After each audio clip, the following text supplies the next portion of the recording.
Looking now at the deepening concerns surrounding the South African Bureau of Standards, an institution once regarded as the cornerstone of South Africa's industrial growth and economic rebuilding efforts. For decades, the SABS stood as a trusted guardian of quality, safety, credibility, helping get the standards that shaped manufacturing, protected consumers, and opened doors for South African products. But today, the questions remain about governance, leadership, finance, the list goes on and goes on. Bongani spoke to Toby Chance, MP and DA spokesperson on trade, industry and competition yesterday. And Toby basically said if something doesn't happen right now, it's going to collapse totally. We thought we'd get some answers. On the line is Thabo Sepuro. He's the acting CEO of the SABS. CEO, hi, good morning. Welcome to 702. Morning, Ray, and morning to the listeners of 702. Right, the DA's Toby Chance says the SABS is dying a slow death. Is this true? Not at all, Ray. We have, like all other organizations, one of the things that I think we must just upfront admit is that we have in the past faced a number of operational and institutional challenges.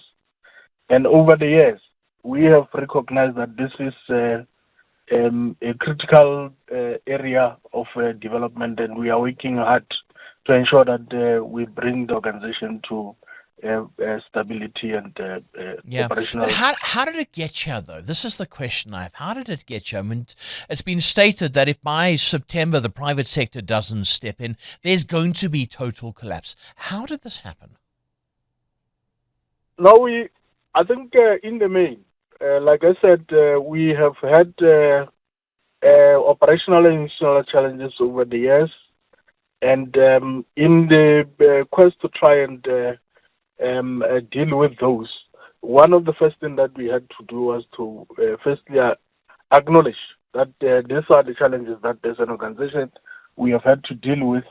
The organization has developed a very robust 2030 strategy, which is aimed at in essentially ensuring that we get to a model where we would no longer be reliant on government funding. And this is the strategy that calls for modernization, financial sustainability, and operational improvement. And in the main, what we seek to do with the question that you've just asked about the private sector involvement, we are essentially not necessarily calling on private sector to take over SABS. We are saying we are engaging with expertise in the area of strategy intervention. And this is just for them to come work with us, to assist us to work on critical enablers that will ensure that we achieve the 2030 strategy. All right, you got your 2030 strategy, but you might not make September. That's the concern. In 2018, the SABS was placed under administration. It came out of it in 2022. We've got this September deadline. What needs to happen from now? I mean, at the moment, we're in May. No. The September deadline is not a deadline to save SABS. It is essentially a deadline that we have given ourselves to ensure that the 2030 strategy, and we have really mapped out the pathways through the critical enablers. What are those enablers? Firstly, we are currently developing, or we are implementing what we call a digital transformation for the SABS to try and modernize the operations.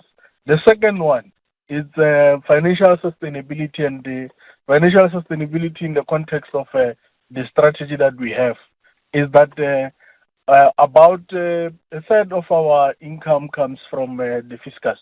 And the formulation that we have had was that we need to gear ourselves such that we limit or we reduce that third allocation so that we can be able, as the organization, depend fully on our Sure. income But coming if I from can our come in personnel. there, surely you've got to be able to walk before you run, because this is not what is happening.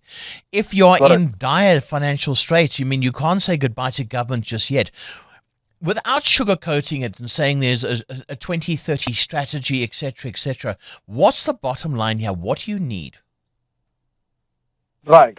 So what we need is a partner in the form of this expertise or experts in the consultants that you spoke to that will work with just to arrive at the critical pathways that would then enable us, firstly, to then say, if we say we are implementing the digital transformation, does it essentially assist in ensuring that we modernize the entirety of the operation so that we do not necessarily implement it and only addressing parts of the issues?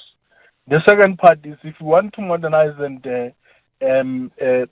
ensure that this organization is put on a growth trajectory, have we really mapped our processes in a way that enable end-to-end service delivery without necessarily compromising our processes? And So what about, those are sorry, the what about pathways. finance? What about finance? Obviously, there have been allegations of gross mismanagement. I'm not saying under you. I'm just saying in the past there's been gross mismanagement. Those are the allegations. What are you doing about money? That's the bottom line to get your digitization working. Correct. And in fact, on the finance side, one thing I can confirm to you, Ray, and listeners, is that the SABS is currently financially sustainable. We do not have financial crisis issues. What we are, and maybe the term financial sustainability is misunderstood. And I agree with you that before you walk, you must first crawl.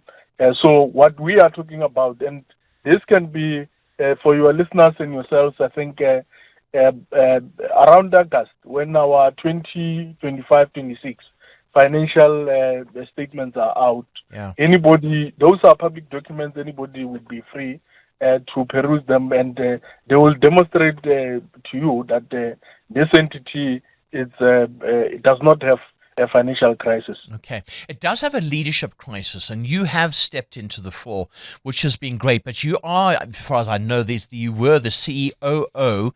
The CEO needs to be appointed soon. Your term comes to an end in a month or two's time. What's the plan for a permanent CEO? Great.